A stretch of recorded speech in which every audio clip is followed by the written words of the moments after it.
बिस्मिल्लाहिर्रहमानिर्रहीम। हमने real numbers पढ़े हैं और रियल नंबर्स हमारे अलजबरा का बहुत इंपॉर्टेंट कंपोनेंट हैं।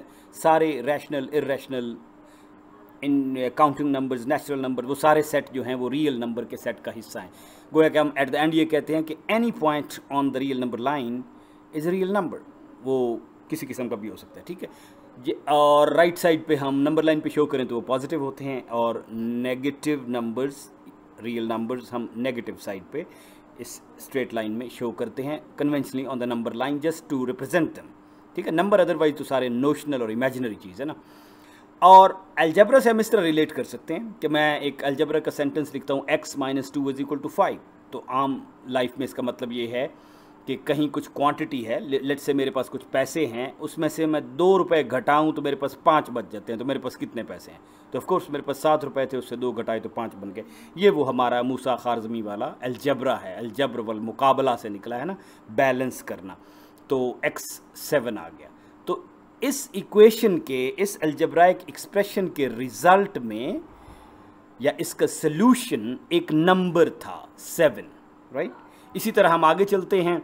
अगर क्वाड्रेटिक और रेज़ टू पावर 2 वाला एक बाइनोमियल है, x रेज़ टू पावर 2 - 4, जो लीनियर नहीं है, तो इसका भी कोई इसी तरह सल्यूशन किसी नंबर की फॉर्म में होगा। और हम इसको सॉल्व करने जाएं और इक्वेशन को सॉल्व करें तो हमें एक नंबर मिलेगा। तो ऐसे नंबर्स को अलजब्राइक नंबर्स कहते हैं, जो किसी अलजब्राइक इक्वेशन के पोलिनोमियल का सल्यूशन होते हैं, राइट। तो आज हम असल में अलजब्राइक नंबर्स के एक और टाइप को, गोया कि हम अपनी कॉन्सेप्ट को थोड़ा सा और एक्सटेंड करेंगे टूवर्ड्स कॉम्प्लेक्स नंबर्स। और कुछ नंबर ऐसे भी हैं जो किसी भी अलजब्राइक उस इक्वेशन का सल्यूशन नहीं है, उनको कहते हैं फिर, यानी नॉन अलजब्राइक नंबर्स का नाम है ट्रांसेंडेंटल नंबर, जिसके पाई और ऑयलर्स कांस्टेंट। तो आप ये हमें ज़रा categorization just for the sake of name आनी चाहिए आगे, ताकि लिटरेचर में हम पढ़ें तो हमें पता हो कि अलजब्राइक नंबर्स क्या होता है, जो किसी पोलिनोमियल का सल्यूशन होते हैं। तो गोया कि इस किस्म के किसी भी पोलिनोमियल का जो सल्यूशन होगा वो एक अलजब्राइक नंबर होगा। लेकिन अब हम देखते हैं कि इसका सल्यूशन क्या है। x² + 1 = 0, और इसका सल्यूशन हम निकालने बैठे तो ऑफकोर्स x² - 1 के बराबर है। अब x होगा -1 का स्क्वायर रूट। अब हमें पता है कि रियल नंबर की लाइन में तो -1 का square root is a meaningless thing.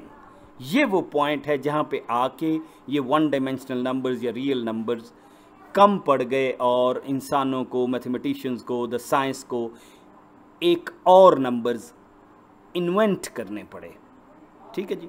हैं वो भी अलजब्राइक नंबर जी, बिकॉज वो इसका सल्यूशन है ना जी। तो इसका उन्होंने नाम रखा इमेजिनरी नंबर। लेट्स से -1 का अंडर रूट, उसको हम इस तरह लिख नहीं सकते, लेकिन हमने उसका एक सिंबल बना लिया है इमेजिनरी नंबर। अब हम उसको इस लाइन पे तो डिस्प्ले कर नहीं सकते, तो हमने उसको दूसरी डायमेंशन में डिस्प्ले किया। तो इसी तरह ये ऊपर की तरफ इमेजिनरी नंबर जो जा रहे हैं, -1 square root, -2 square root, -3 square root, तो ये इमेजिनरी नंबर की लाइन है। इसी तरह नीचे भी आ रहे हैं, तो इनको हम ये भी कह सकते हैं कि आयोटा, 2 आयोटा, 3 आयोटा, और नीचे आएंगे तो आयोटा, -2 आयोटा और 3 iota. Iota I stands for imaginary number. तो ये जो हमारी लाइन है ये इमेजिनरी नंबर की लाइन है, और horizontal line we already know ये रियल नंबर की लाइन है। और ये दोनों मिला के anything that fall on this plane, अब ये एक किस्म का ग्राफ या प्लेन बन गई है कोऑर्डिनेट सिस्टम की तरह। Number can fall anywhere, not necessarily on these lines, it can fall anywhere. तो वो जो नंबर है वो रियल और इमेजिनरी का मिक्स होगा, उसको कॉम्प्लेक्स नंबर कहते हैं। Very very simple and very very elegant concept, और बहुत ज़्यादा लाइफ में यूज़ होता है। एट द एंड हम अब देखेंगे। अब थोड़ी सी इस आयोटा की प्रॉपर्टीज़ देखनी चाहिए। आयोटा -1 का स्क्वायर रूट है, तो आयोटा स्क्वायर ऑफ कोर्स -1 होगा। अगर इसको फिर आयोटा के साथ मल्टीप्लाई करें, आयोटा क्यूब, तो एक आयोटा इसके साथ और मल्टीप्लाई होगा, तो फिर ये माइनस आयोटा के बराबर ही आ जाएगा। और इसका एक और मल्टीपल एक्सपोनेंट लेंगे, आयोटा रेज़ टू पावर 4, तो वो फिर आयोटा स्क्वायर का स्क्वायर हो जाएगा, गोया कि +1 हो जाएगा। तो it goes on like this, right. तो अगर आयोटा को हमने ग्राफिकली रिप्रेजेंट करना है just iota, 1 iota as an imaginary number, तो ज़रा इमेजिनरी लाइन पे वो इस तरह आ जाएगा। 2 आयोटा को करना है तो ऐसे आ जाएगा, 3 आयोटा को करना है तो ऐसे ऊपर और चला जाएगा। और अगर इमेजिनरी और रियल को मिक्स करना है 1 + 2 आयोटा, तो वो फिर इस कॉम्प्लेक्स नंबर की प्लेन में ये पहले क्वाड्रेंट में फॉल कर जाएगा कि हम एक राइट को जाएंगे because 1 is plus and 2 iota because iota imaginary ऊपर को प्लस में होता है, तो 1 + 2 iota is represented by this line. इसी तरह अगर हमने 1 - 2 आयोटा करना है तो 1 उधर होगा और -2 आयोटा डाउनवर्ड, तो ये जो नंबर है इन दिस लास्ट क्वाड्रेंट ये 1 - 2 आयोटा। क्वाड्रेंट आमतौर पे एंटी क्लॉकवाइज गिनते हैं, तो ये इस किस्म का 4th क्वाड्रेंट है ना। तो इसी तरह ये 2nd क्वाड्रेंट में फॉल करेगा -3 + 2 iota. We first take -3 and 2 iota. अगर हम इसकी तरतीब चेंज भी कर दे कोई फ़र्क नहीं पड़ता, हम 2 आयोटा पहले लें और -3 बाद में लें, it's all the same. Conventionally generally लिखने का ये तरीका है कि first the real part and then the imaginary part. उसके बाद रियल नंबर, और आप देखें -3 - 2 आयोटा करें तो -3 is on the negative side of the real numbers and -2 iota is on the down side of imaginary numbers. तो इनका फिर जो रिजल्टेंट होगा starting from the origin to the end point, जैसे वेक्टर्स टिपिकली जैसे add होते हैं, तो -3 + 2 आयोटा इस तरह 3rd क्वाड्रेंट में फॉल करेगा। It's very very easy and simple and elegant concept. अच्छा, अब इसमें क्या 1 एक कॉम्प्लेक्स नंबर है? Yes, of course, anything that falls in this plane is a complex number. तो 1 को हम ऐसे भी तो लिख सकते हैं ना, 1 + 0 आयोटा। तो गोया कि हम ये कह सकते हैं कि 1 जो है इसका रियल पार्ट कंपोनेंट तो 1 है, इमेजिनरी कंपोनेंट 0 मैग्नीट्यूड का है, तो सारे रियल नंबर्स भी कॉम्प्लेक्स नंबर का ही हिस्सा हैं। तो now this is our new understanding on numbers.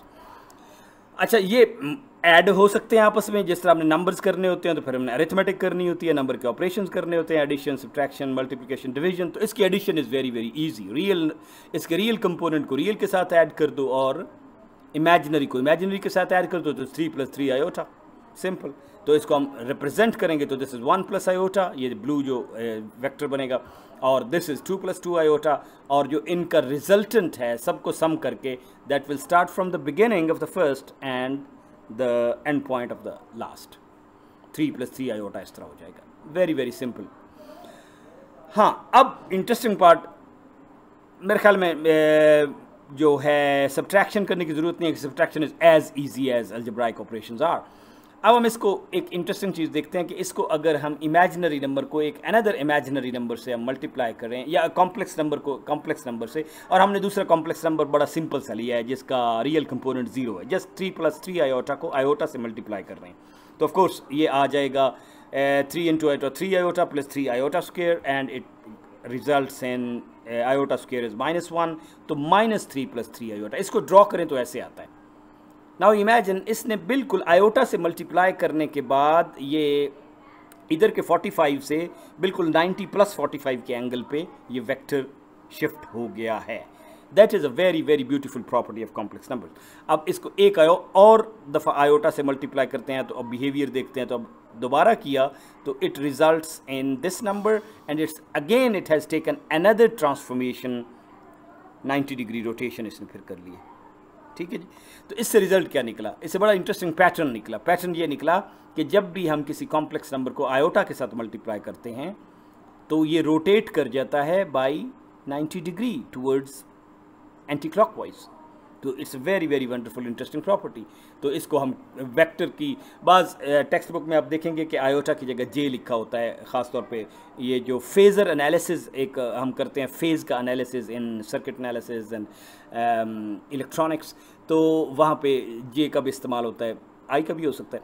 तो ये 90 degree, 180 degree, 270 degree rotations complex numbers में represented by iota, iota square, iota cube, iota 4। अब नेक्स्ट इंशाल्लाह हम पढ़ेंगे कि इनको मल्टीप्लाई कैसे करते हैं, डिवाइड कैसे करते हैं, और इन्हीं को हम फिर वेक्टर के साथ कैसे कनेक्ट करते हैं कि they can be represented like trigonometry, sign cause की शक्ल में भी हो सकते हैं। तो इसकी जो ये फॉर्म है जो सिंपल पिथागोरस थ्योरम और एंगल का टेंजेंट लेने से और आ जाती है साइन और कोसाइन ट्रिग्नोमेट्रिक रेशियो से, ये जो पहले फॉर्म थी वो रेक्टेंगुलर फॉर्म थी for the sake of common vocabulary, और ये जो फॉर्म है ये पोलर फॉर्म है. Now that is a very good intersection of complex number and trigonometry. और इसका एक तीसरी शक्ल भी है, इसको एक्सपोनेंशियल फॉर्म में भी लिख सकते हैं, तो ये भी हम इंशाल्लाह आगे पढ़ेंगे. तो अगर एक्सपोनेंशियल फॉर्म को आप देखें, हम उस तरह थोड़ा सा एक्सट्रैपोलेट करें तो आयोटा की एक नई डेफिनेशन सामने आ जाती है. Now this brings us to very close to mathematics most beautiful equation, that is this. ये इक्वेशन ई जो ऑयलर्स कांस्टेंट है, लॉगरिदम में यूज़ होता है, raise to power iota pi plus 1 is equal to 0. ये इक्वेशन है जो trigonometry, complex number और एक्सपोनेंशियल फंक्शंस को कनेक्ट करती है with a very very beautiful simple equation. और ये है by none other then the prince of maths, Euler, the Swiss mathematician. तो ये ऑयलर्स इक्वेशन है which is said to be the most elegant, the most beautiful equation in maths. और इंशाल्लाह we will arrive to this point.